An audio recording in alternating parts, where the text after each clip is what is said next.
Hello students, कैसे हो आप सभी। आशा करता हूँ कि आप सभी घर पर स्वस्थ होंगे। हम आज कक्षा 10वीं का गणित विषय का एक टॉपिक बहुपद लेकर एक नई सीरीज की शुरुआत करते हैं।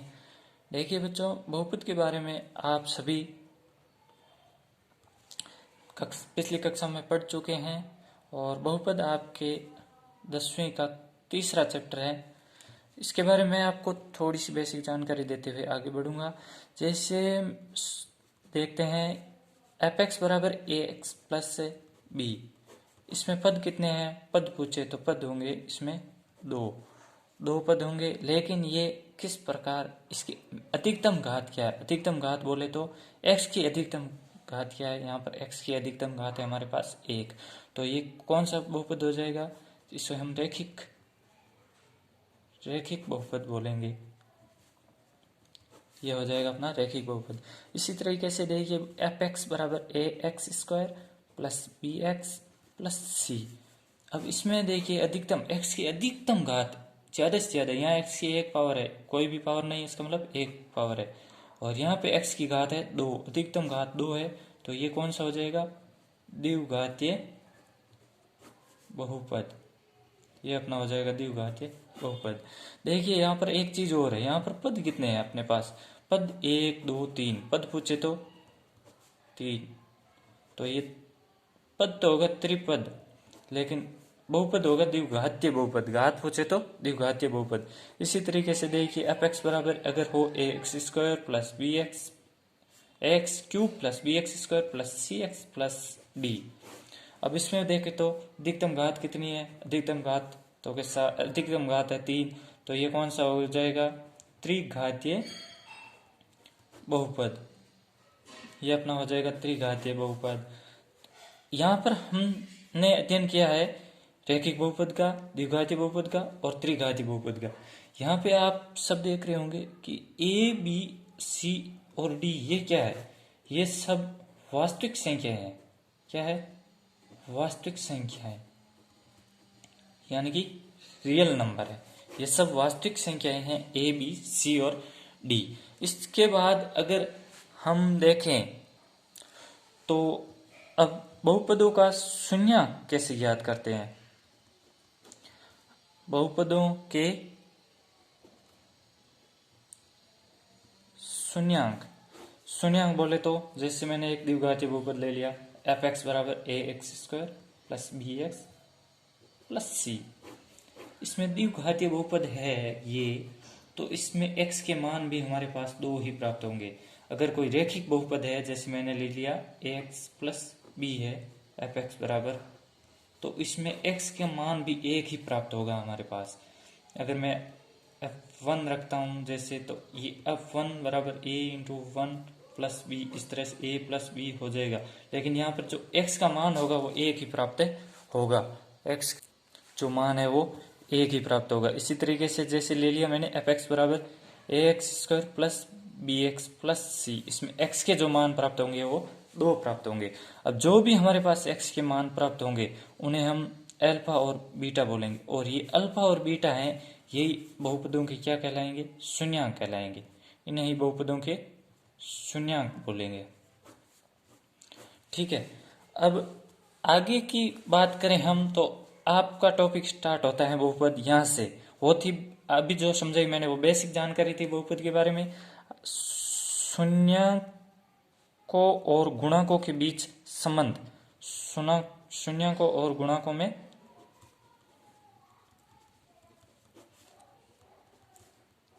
संबंध। इसमें क्या होता है, जैसे अपने ये इस पर बात की, अपने अल्फा और बीटा आ गए हमारे पास। अब ये कह रहे हैं कि अल्फा और बीटा का योग करेंगे ना, जो हमारे पास शून्यक आ गए अल्फा और बीटा, इनका जो योग करेंगे वो आना चाहिए माइनस ऑफ बी अपॉन में ए। माइनस ऑफ बी बोले तो बी किसका गुणांक है? गुणांक के बारे में भी मैं आपको समझा देता हूँ। जैसे एक्स स्क्वायर का गुणांक क्या है? ये ए एक्स स्क्वायर का गुणांक है।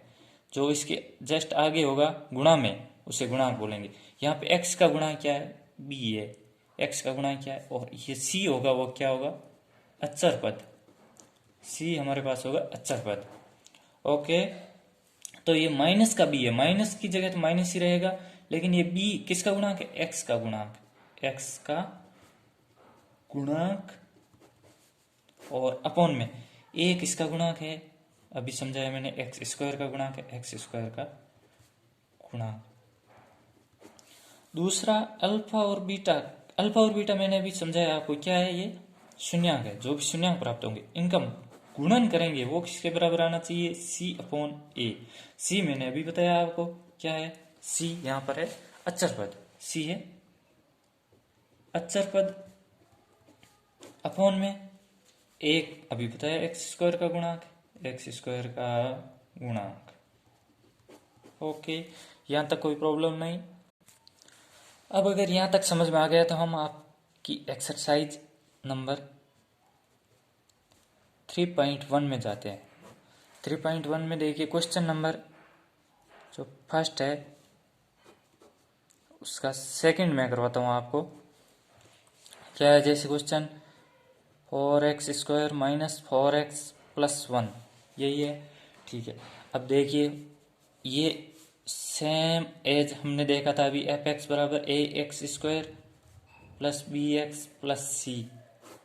इसमें देखिए कंपैरिजन कीजिए, fx हमारे पास ये है, यहाँ पर x² का गुणा क्या है? 4 है, x² का गुणांक क्या है? 4 है। x का गुणांक यहाँ -4 है, ध्यान रखना ये -4 है। और अचर पद क्या है? यहाँ पर अचर पद है 1। तो ध्यान दीजिए हमने इसमें क्या किया था, सबसे पहले x की वैल्यू यानी कि x की जो भी वैल्यू आई वो x की वैल्यू निकालते हैं। x की वैल्यू निकालेंगे वो क्या हो जाएंगे हमारे अल्फा और बीटा यानी कि शून्यांक, अल्फा और बीटा यानी कि शून्यांक प्राप्त हो जाएंगे। तो इसमें देखिए 4x² माइनस 4x प्लस 1, इस तरह से हम आप 9th क्लास में x की वैल्यू निकालना सीख चुके हो। तो देखिए x की वैल्यू निकालने के लिए सबसे पहले तो यहाँ से x² का गुणा 4 इंटू 1, 4 इंटू 1 क्या होगा? 4, और x², तो 4x², इन दोनों का मल्टीप्लाई 4x², और ये बीच में क्या है? -4x। अब ये क्यों बताया मैंने आपको? 4x के ऐसे टुकड़े करने हैं दो कि उनको गुणा करने पर तो आ जाए 4x² और जोड़े या घटाने पर आ जाए -4x²।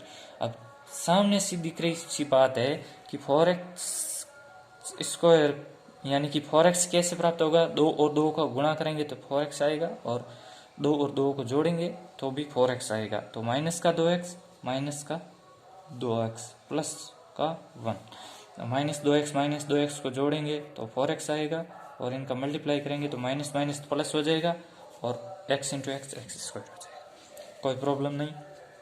अब देखिए यहाँ से हम क्या करेंगे, इन दोनों में देखिए आप, और इन दोनों में देखिए, इन दोनों में कॉमन क्या आ रहा है? एक तो इसके साथ 2 आ रहा है, और इसके साथ क्या आ रहा है? तो के साथ x आ रहा है। यहाँ क्या बच गया? 2 पीछे, और x एक बार आ गया तो x माइनस की जगह माइनस, यहाँ से 2 भी बाहर आ गया, x भी बाहर आ गया, तो के साथ 1 बचेगा। यहाँ से मैं वापस 1 अगर मैं कॉमन लेता हूँ तो यहाँ से 1 बाहर आया तो 2x की जगह तो 2x बचेगा, और माइनस बाहर आ गया तो प्लस बचेगा। यहाँ पे माइनस बाहर लिया तो यहाँ माइनस आ जाएगा, क्योंकि वापस माइनस माइनस मल्टीप्लाई करोगे यानी कि गुणा करोगे तो प्लस आएगा। ये दोनों सेम आनी चाहिए, हमारे सेम आ रहे हैं, ठीक है।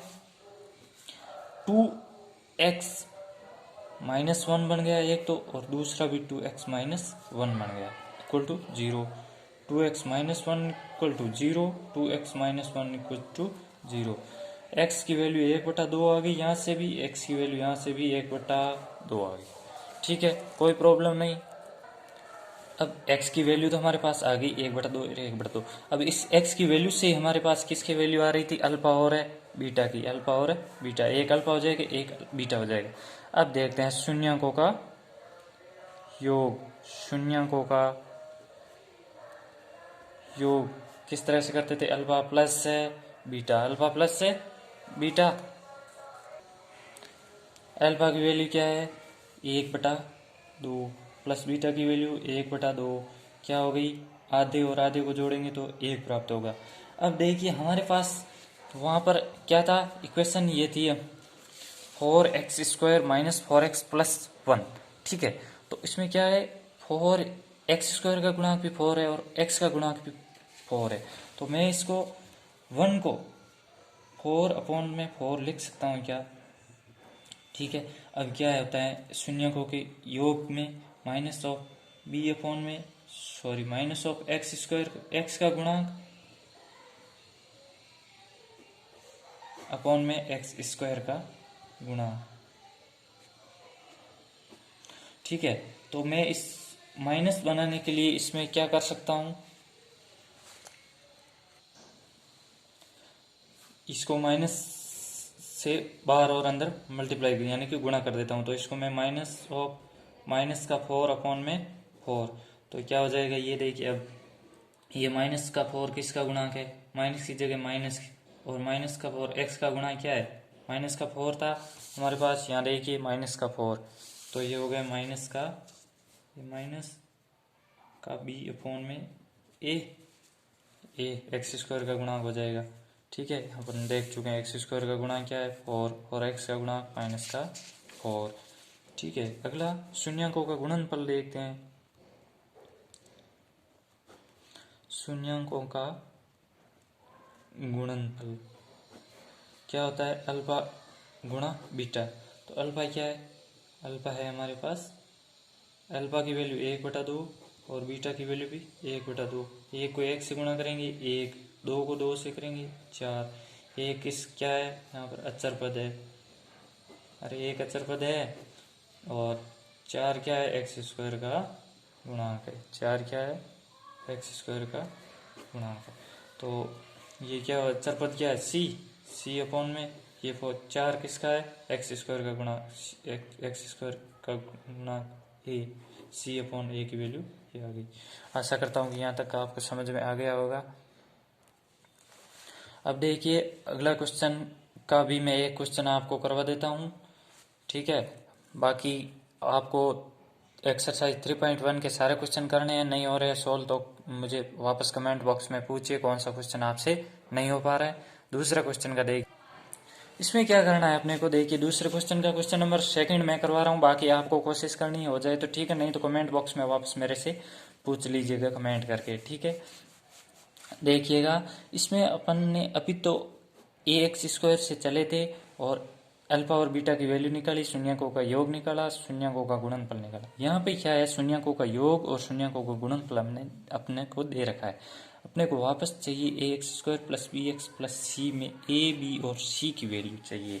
कैसे निकालेंगे, देखिए दोस्तों, देखिए यहाँ पर शून्यकों का योग क्या दे रखा है अपने पास, शून्यकों का योग क्या होता है, अल्फा प्लस बीटा, क्या दे रखा है, अल्फा प्लस बीटा की वैल्यू यहाँ क्या दे रखी है, √2, इसके अपॉन में मैं मान लेता हूँ 1। ठीक है, और वापस शून्यकों का गुणनफल क्या है, शून्यकों का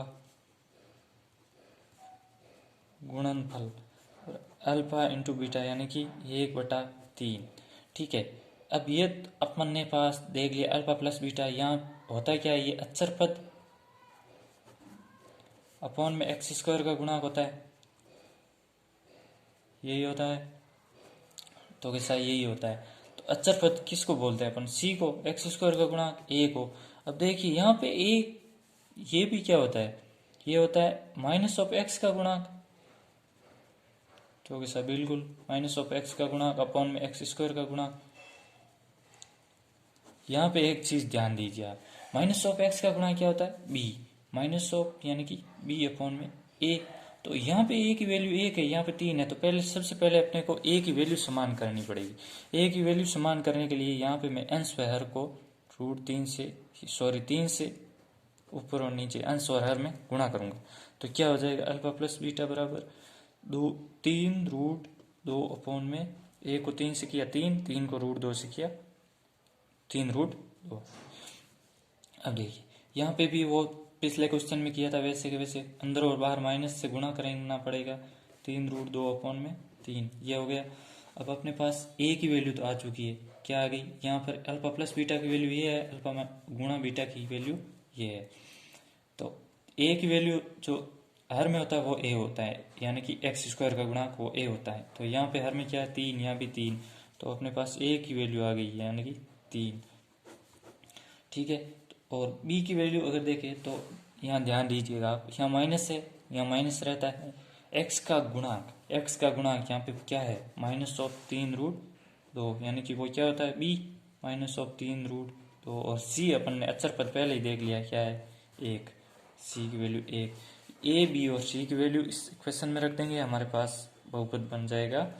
ए की वैल्यू क्या है, 3x², और बी की वैल्यू -3√2 यानी कि 3√2 प्लस का 1। ये अपने पास वापस से बहुपद बन गया, बन गया। समझ में आ गया होगा आशा करता हूँ।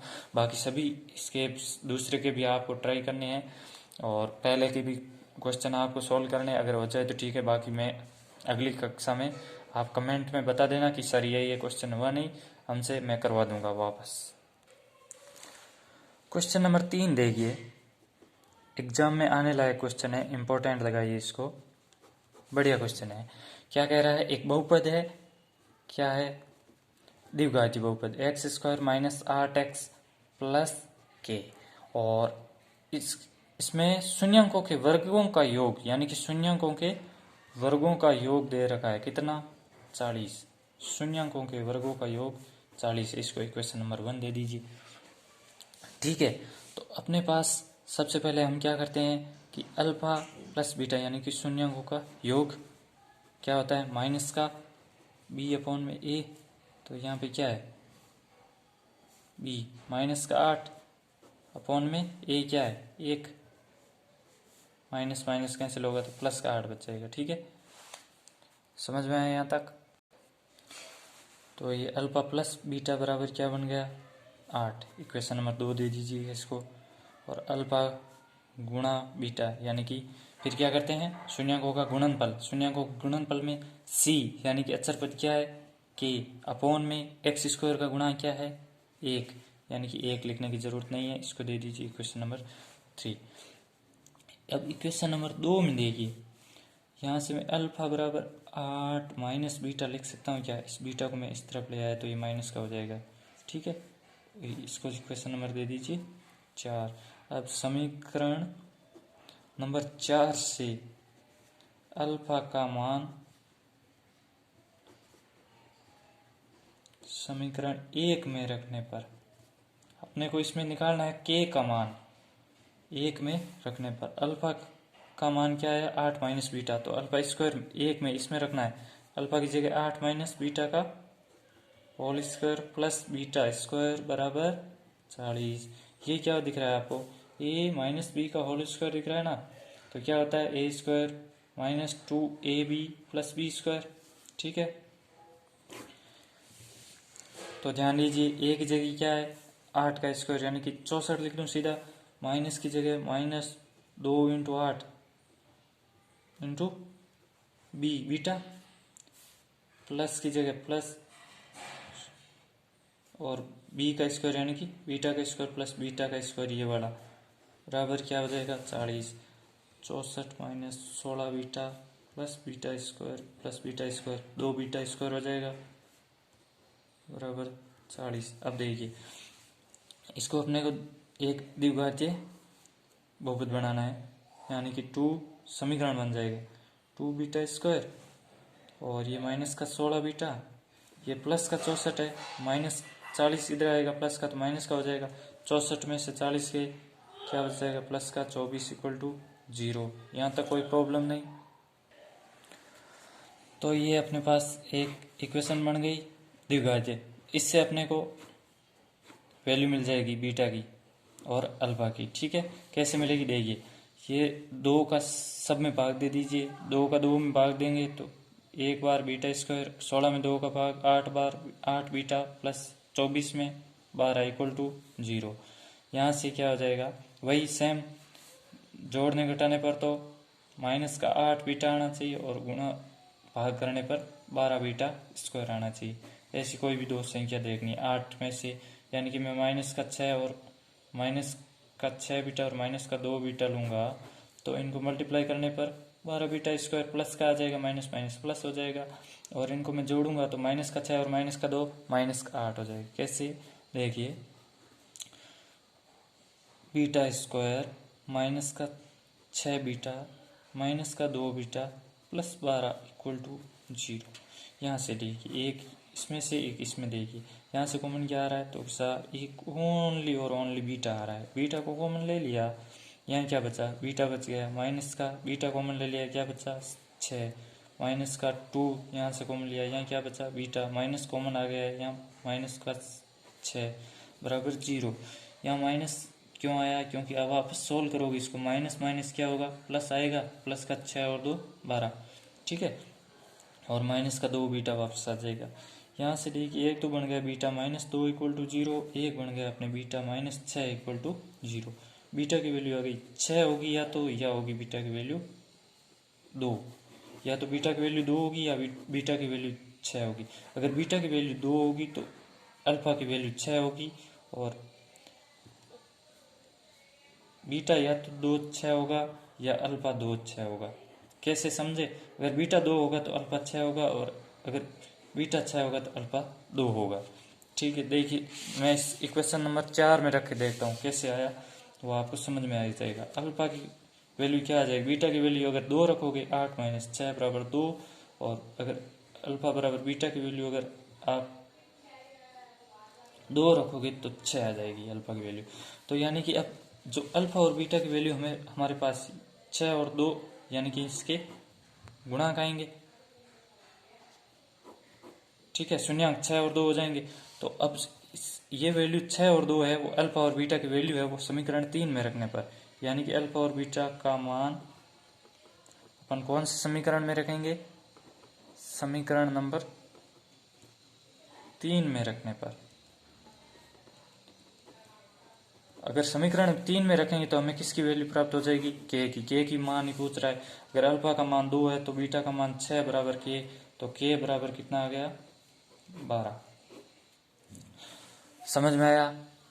तो ये थे अपनी एक्सरसाइज नंबर 3.1 जो कंप्लीट होती है। ठीक है, यहाँ से एक बार वापस देख लीजिएगा इस प्रश्न नंबर 3 को, कि अपने पास दे रखा है एक बहुपद, द्विघातीय बहुपद दे रखा है, और ये बता रहा है कि शून्यकों के वर्गों का योग है वो कितना है? 40 है। तो अपन ने इसको समीकरण नंबर 1 दे दिया। अल्फा और बीटा ये क्या है? शून्यकों का योग। शून्यकों का योग निकालने के लिए क्या करते हैं हम? -b/a। कैसे? माइनस ऑफ x का गुणांक, यानी कि x का गुणांक, और अपॉन में x² का गुणांक, यानी माइनस ऑफ x का गुणांक, माइनस ऑफ, इसको मैं ऐसे लिखूंगा